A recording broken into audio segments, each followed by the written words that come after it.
So we just received the drip marketing for 1.5 or 1.6. I'll be honest with y'all, I don't even know what patch we're in, but we received the drip marketing for Ruan Mei and ratio, L plus ratio.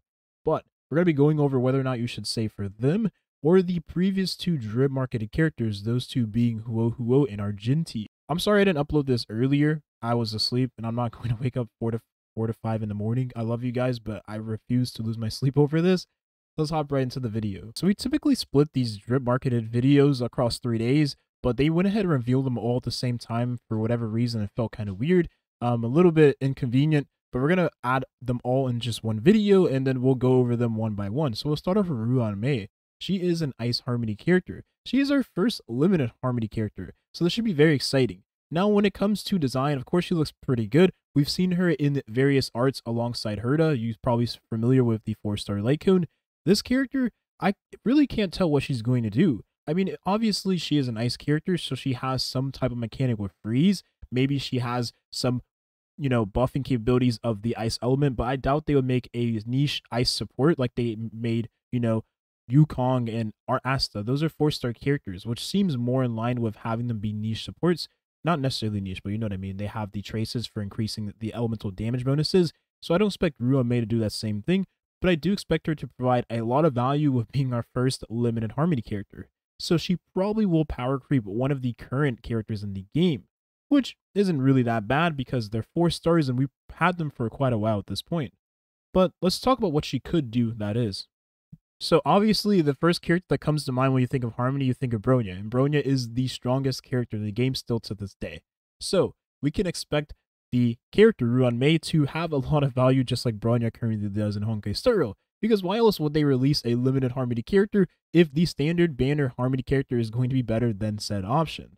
So we expect this character to provide a lot of value just like Bronya does, but in a different way, because I expect a different character to come down later down the line to power creep Bronya, that is, and I don't expect Ruan Mei to do that herself, but maybe she will be better than Bronya in some team comps. That's something to take into consideration as well. Hoyo has a very interesting way of buffing characters. Now, we're going to make a video on this in the near future, so look out for it. I'm still writing the script for it, but long story short, characters like Jing have gotten better over time. In the past, he was known as mid. I mean, he was never mid in my eyes, he was always a good character. But as time went on, we received options to make him a lot more stronger. I mean, they are premium options, so if you have a handy credit card, then you're going to be able to get those options. But Fu Xuan is a very nice character because she provides CC block for Jing. And then you have other characters like, for instance, Topaz. If you have a Eidolon 1 for her and you have her best in slot light code, she becomes one of the best, if not the best supporter for a character like Jing because she enhances his damage greatly with all of the buffs and debuffs she provides. So when we look at all the Harmony characters, they obviously provide different buffs, but for the most part, they all buff damage in some way or another. Now, Bronya does provide very nice elemental damage buffs for one ally, and then a crit damage attack buff for the whole team that is dependent on those allies' turn. That seems very power creepable, which we'll talk about sometime in the future for sure. Asta provides speed and attack to the team, which is very invaluable. That is also dependent on the team's turn, which also sounds pretty power creepable. And then we have Ting Yun that provides damage bonuses, and she provides attack, she provides speed, and she provides energy to a single ally.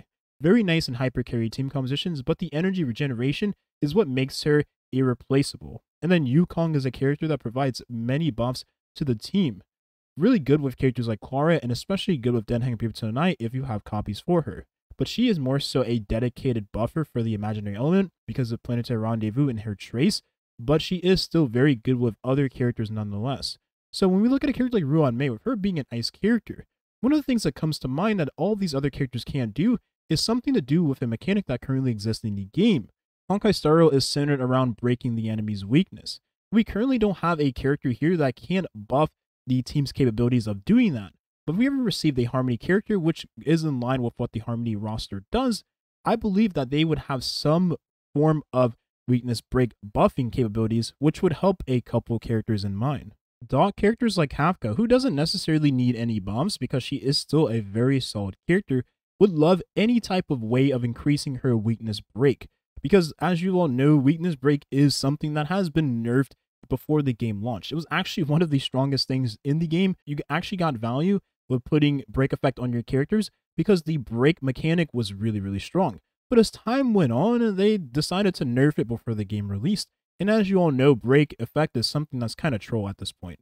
But receiving a character that was able to buff the break effect potential or increase the weakness break in general is going to be very good for characters like Kafka, who wants to break the enemy's weakness and put that down the enemies. Because if you can increase that dot that she breaks from weakness breaking the enemies, you're going to skyrocket her damage. And I think having a character that does that will make Kafka all the better. Su Sheng, who was regarded as the Queen of Break, was one of the best characters for the weakness break in general. Because when the enemy had physical weakness, this character did so much damage to the toughness bar. She attacked constantly. She had a very nice 3-hit combo. Whenever you use your elemental skill, then you use your ultimate, then you use your elemental skill again, and then the enemy was nearly weakness broken. And if you had a character that was able to buff the action forward of Su Sheng, then she was going to break that weakness of the enemy and deal a ton of damage. Because physical is a very strong weakness break, and Su Sheng is a character that likes break effect in general. So having a character buff break effect would be very good for Su Sheng also. And then funny enough, I could see these two characters having synergy, Herta and Ruan Mei. That is because they are two characters that work together. And one of the coolest things about these two is that they're both ice elements. Now, lore purposes to the side, I do believe that Herta is a character that needs a lot of love. I mean, she is one of the coolest characters in the game, and she has a very nice major role in the simulated universe. Furthermore, she is a character that has a lot of potential to shine in AoE situations. Now, if Ruan Mei is a character that buffs the whole team, and you want to fight enemies that have ice weakness, which is very good in general because you want to match the elements the enemy is weak to, then having Ruan Mei and her in a team wouldn't be so bad.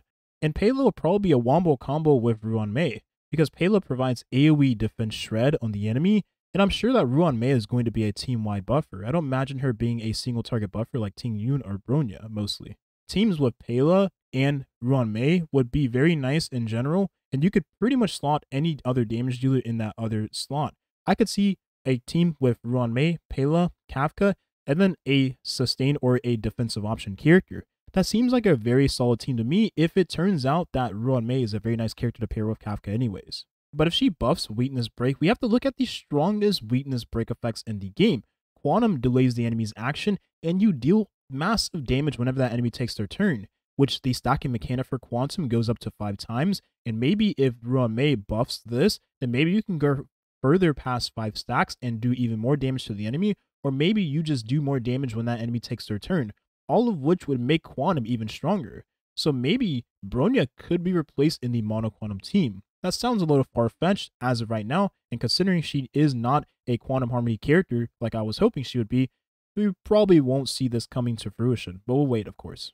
All the other elements have a very nice solid weakness break effect in the form of a damage over time, or dot for short, which would be good with Kafka in general. So if that character Ruan Mei does buff these, then having dot damage dealers in a team, like Guinai Fen for example, who was recently released, would be even stronger in teams with Kafka. But let's not kid ourselves here. Let's talk about what's probably going to happen. Asta will most likely be power crept, and I'm going to explain to you why. This is not even far-fetched. This is something that makes a lot of sense. Natasha, much like Asta, was given for free to us in the beginning of the game. Fast forward, and they released a character called Lynx, who does everything Natasha does, but better, while being a character that is easy to obtain just like Natasha in the form of a 4-star. This character also is really good with her cleanses. She has ways of healing the team in a form of heal over time, and she is really good with teams like, for instance, Blade and other destruction characters, buffing their aggro value and making them a lot more easier to hit, and characters like Blade like that, and Clara as well, because you'll counterattack the enemy much more often. So I believe that Ruan Mei is going to power creep Asta. Whether or not she provides all the buff Asta provides, but better, is up for discussion. But all I know is that for a free character given for free, Asta is amazing. And if she was to power creep Asta, then that character Ruan Mei is going to be absolutely broken. Because I can't imagine a 5-star version of Asta in present Honkai style, because speed is a stat that is really hard to obtain. And if it's giving more often, maybe you can put both these two in the same team, and you're going to have an extremely fast team that does so much damage. That would be insane, actually. Now we got L plus Ratio. I mean, his name is literally Dr. Ratio, but look at his fingers. Look what his hand is doing. This character is very interesting. He is a hunt character, which we just received Topaz. I'm not complaining though, because I'm going to roll for him because he's a hunt character, and he's of the imaginary element. So things are going to get a little interesting because our current strongest hunt character is of the quantum element. When it comes to design, he obviously looks pretty cool. His color scheme matches really well. He's buffed up. I really do hope that his model stays the same in game and he's not some twink skinny Link when we get him as his official, character model that is rendered in the game. We'll wait and see, of course, but it sounds like a Hoyoverse classic for him to be a skinny tweak like they did, Ito in Genshin Impact. Let me be honest with y'all. The Imaginary has a bunch of oppressive characters. I mean, Denheng tonight is the strongest damage dealer in the game still to this day. Ever since his release, he's just absolutely destroyed the charts when it comes to damage, and he has made a type of power creep in the game that has been very hard to process still. I'm still trying to process how this character even made it to live servers. But anyways, he's very, very strong. He has a bunch of AoE damage, so Dr. Ratio being a single target damage dealer means he's going to have to provide something in the form of damage that is different from Danganronpa. But as a hunt character, what can you do when this exists? Well, I don't know. Welt is a very solid character. He has really strong single target damage if you have him fighting just one enemy. His elemental skill does a bunch of multi-hits. If you have copies of him, then he does even more hits. He's a very strong character, and I've actually built him as a damage dealer, and I was very impressed with his damage. You probably have used him in Simulated Universe because he has a lot of value there, and even in late stages of Memories of Chaos, like for instance when you're fighting the Swarm Disaster enemies, of course. So I guess his biggest competition would be Welt in single target damage teams, because he's an imaginary element and Welt does a bunch of single target damage with elemental skill. Now, even though Welt does have very solid single target damage and he has pretty solid AoE, he has a bunch of debuffs in his kit, which makes him a more so utility-focused damage dealer hybrid character. Now, Dr. Ratio is probably going to be a little different. He most likely will be a single target damage dealer, but he's probably not going to provide any debuffs like Welt, for instance. So he'll have a lot more value in teams, in hyper carry teams, than a character like Welt would, even though you could still use Welt in those teams. Now, one of his best allies is going to be Yukong, and I'm going to explain to you why. Yukong is a character that you probably use with Danheng right now because of all of the buffs and value she provides. If you speed tune her correctly, she becomes a very strong character. I've been using her Danheng ever since I had Eidolon 6, and the buffs she gives to him is crazy. You give her energy regeneration rate, you give her a bunch of speed, and she absolutely destroys with Daniel. It's crazy. If you slap Planetary Rendezvous on her, you get a 24% imaginary damage bonus given to the team. One of her traces increases the imaginary damage dealt by all allies by 12%. Now, it's not as strong as Asta's 18% fire damage boost, because I'm assuming that they had Daniel in mind when they made Yukong, right?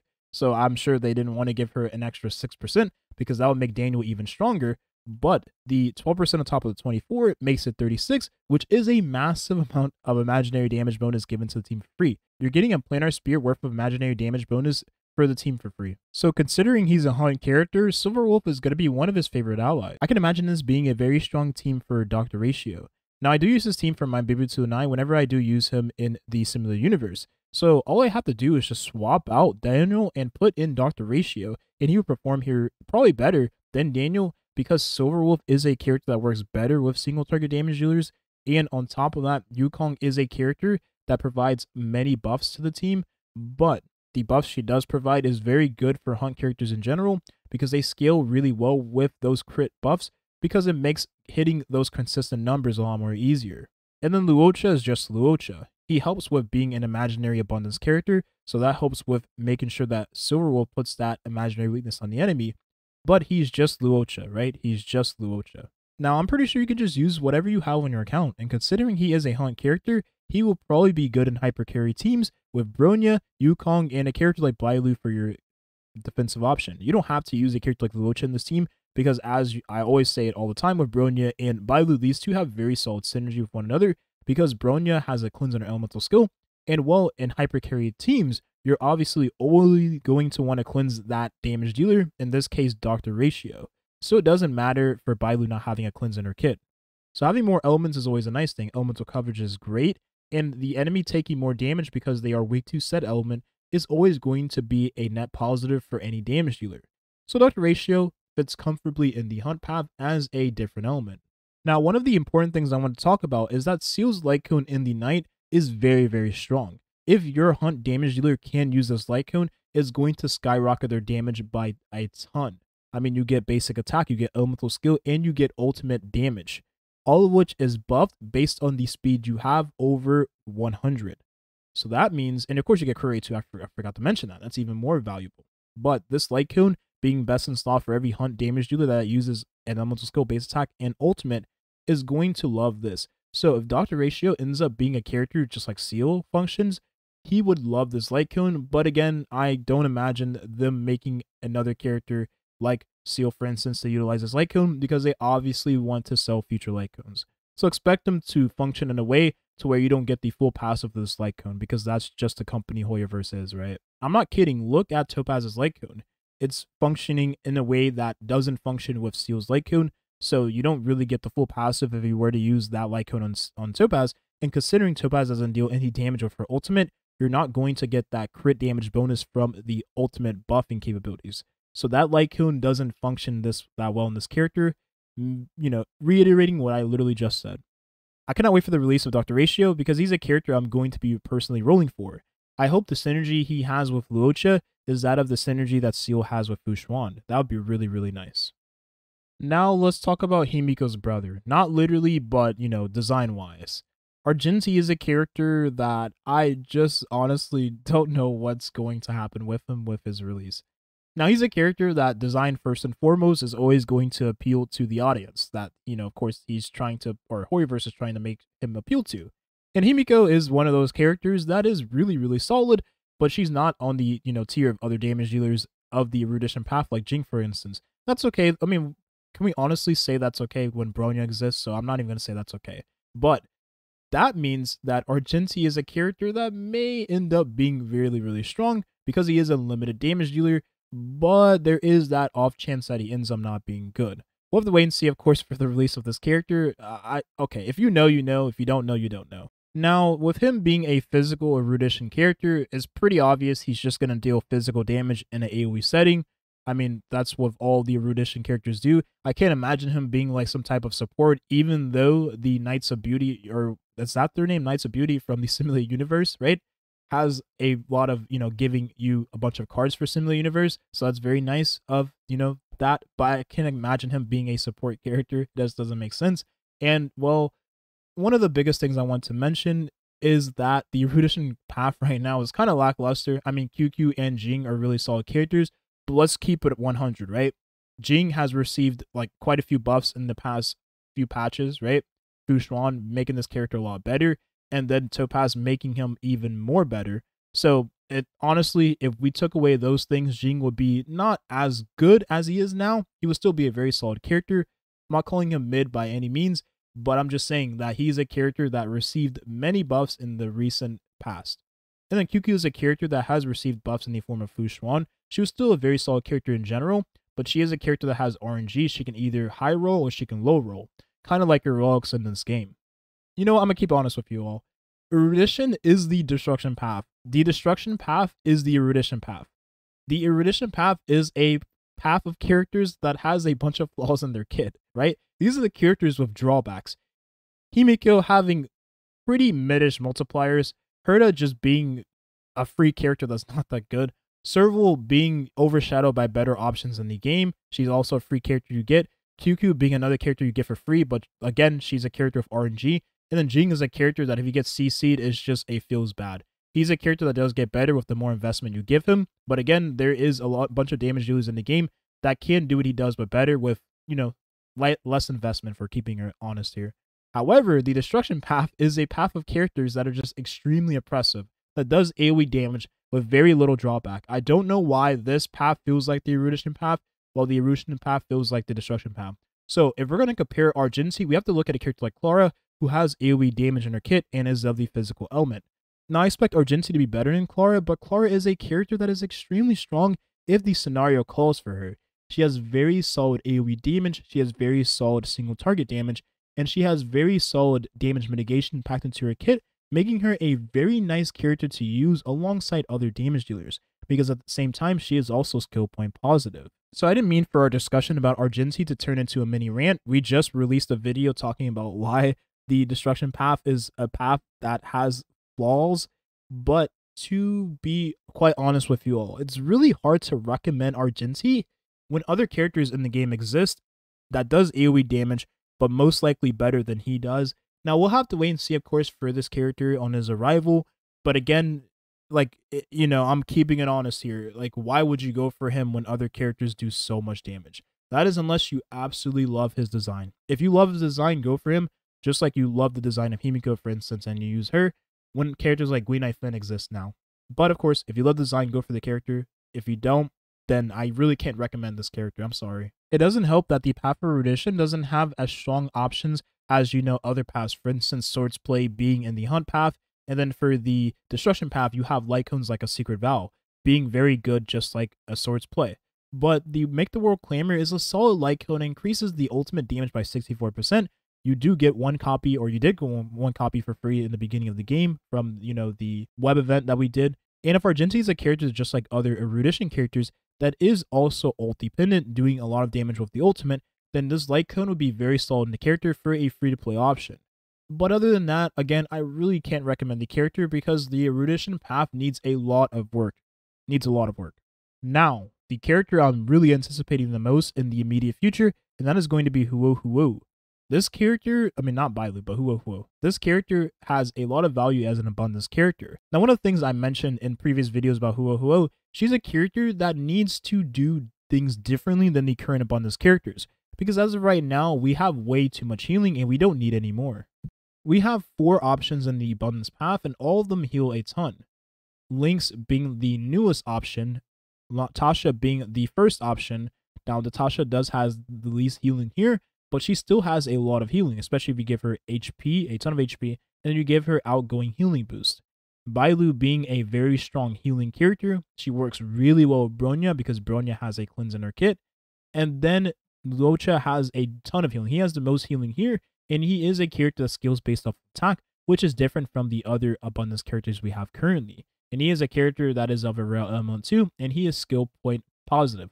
Bailu's skill point positive too, so you know, I can't even say that they're that much different when it comes to that, but he is still leagues above all the other options here. The only thing is though that Bailu has a revive, and with her being really good with Bronya, she has mitigation baked into her kit, so she prevents your team from getting one shot, making her really good against that giant ape enemy that, you know, slam dunks on your characters.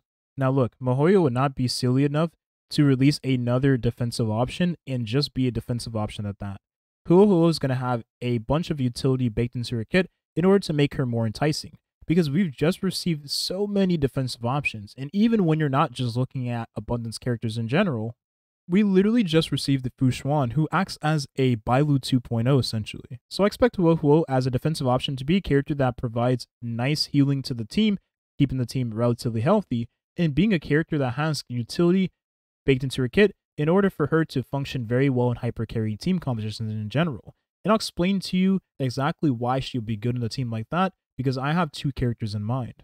This is the old hyper carry team I used with Silverwolf and Bronya. Bailu was the defensive option in this team, and then when Fu Xuan came out, I replaced Bailu with Fu Xuan.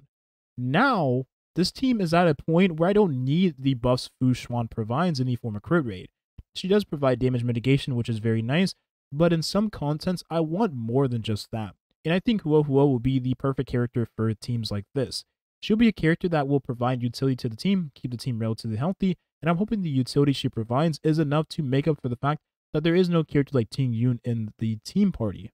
I think Huo Huo then would be a character that would be very solid with the team.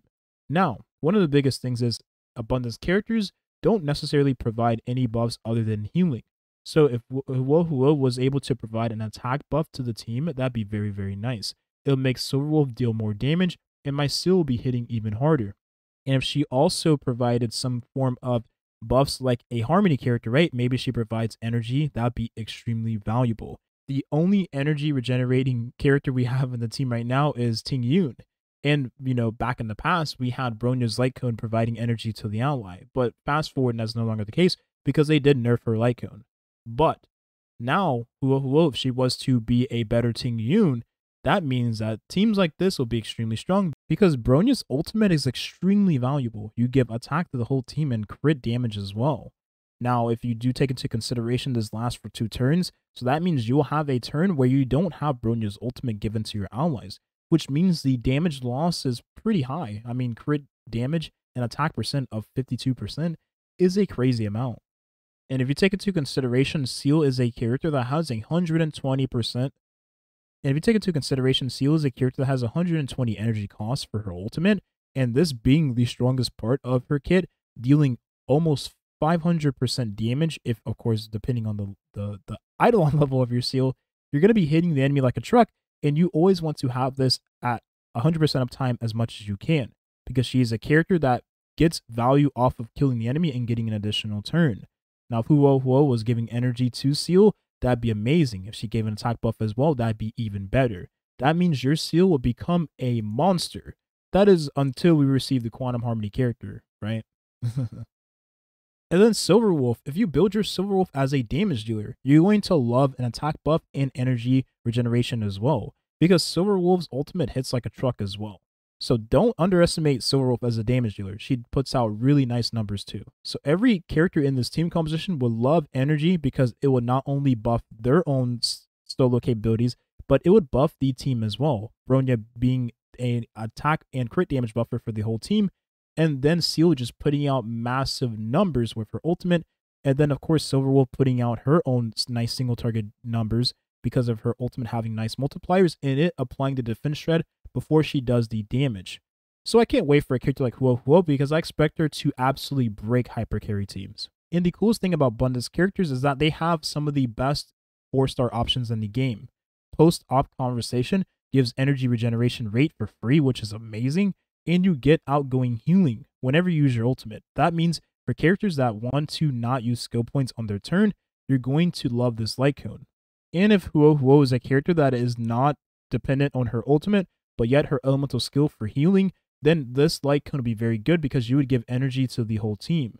The energy is very, very nice because this stacks and it's for all allies. So if she already provides energy, providing even more energy is going to be even better. So there you have it. Now, I'm never going to doom post a character, I'm just not going to recommend them. Now, I will also say Argenti is a character that seems kind of doomed to fail in a way because he just doesn't seem like he's absolutely needed. Now, what I mean by that is, first of all, the destruction path, as I said before, is absolutely broken. There's no reason why this path should be doing what it's doing right now, right? And then the erudition path being overshadowed by the destruction path because all of the content in the game currently caters to that path, and for some reason, they refuse to switch it up. I don't know why. Now, whenever we do receive Argenti, maybe they will switch it up to sell the character, but I'm going to keep it honest with you all. With how the game is currently going, I don't recommend this character. And when options like Clara exist and you get her from the standard banner, or you lose your 50-50 and get her, or you can get her from your 300 pools, you absolutely don't need Argenti. This is the one character I would never recommend because, like I said, he's just not needed. But if you love his design just like Himiko looks really good to you, then obviously go for the character because his design from other characters in the game is very, very unique. I will give him that. But it's going to be the video here. When it comes to my choice, I'm obviously going for Huo Huo and maybe Dr. Ratio, depending on how many pulls I have at the time.